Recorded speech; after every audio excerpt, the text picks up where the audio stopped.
आज भारत बंदची हाक, संपामध्ये 30 कोटी कामगार सहभागी होणार.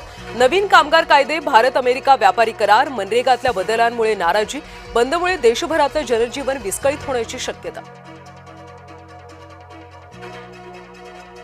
आज एसटी कर्मचाऱ्यांची एसटी डेपोमध्ये आंदोलनाची हाक, पगारवाढीच्या फरकाचे मिळणारे हप्ते बंद झाल्यानं आंदोलन.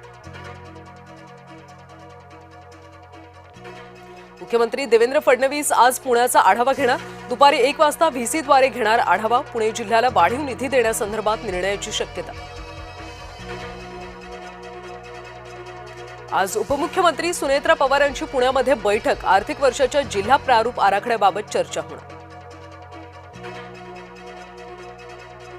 रोहित पवारांची आजची नियोजित पत्रकार परिषद रद्द. दोन्ही राष्ट्रवादीच्या विलीनीकरणाच्या मुद्द्यावर घेणार होते पत्रकार परिषद. परभणीमध्ये आज महापौर निवडीवेळी काँग्रेस ठाकरेंना साथ देणार का, की काँग्रेस चंद्रपूरमधला वचपा परभणीत काढणार? महापौर विराजमान करण्यासाठी ठाकरेंना हवी काँग्रेसची साथ.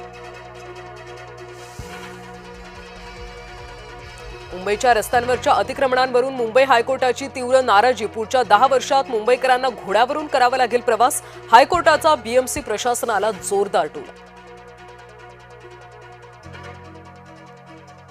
48 तास काम करा आणि सुट्टी घ्या, राज्य कामगार विभागाकडून संहितेत सुधारणा.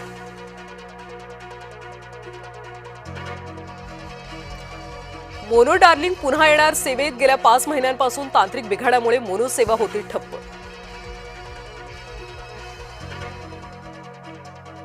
बांगलादेशात आज मतदान, उद्या होणार मतमोजणी. सुरक्षेसाठी 10 लाख सैनिक तैनात. वेस्ट इंडिजचा बलाढ्य साहेबांना दे धक्का. मुंबईतल्या सामन्यामध्ये 30 धावांनी मिळवला विजय. दिल्लीमध्ये टीम इंडियाच्या नवख्या नामिबियाशी सामना. आजारी अभिषेकऐवजी संजूच्या समावेशाची शक्यता.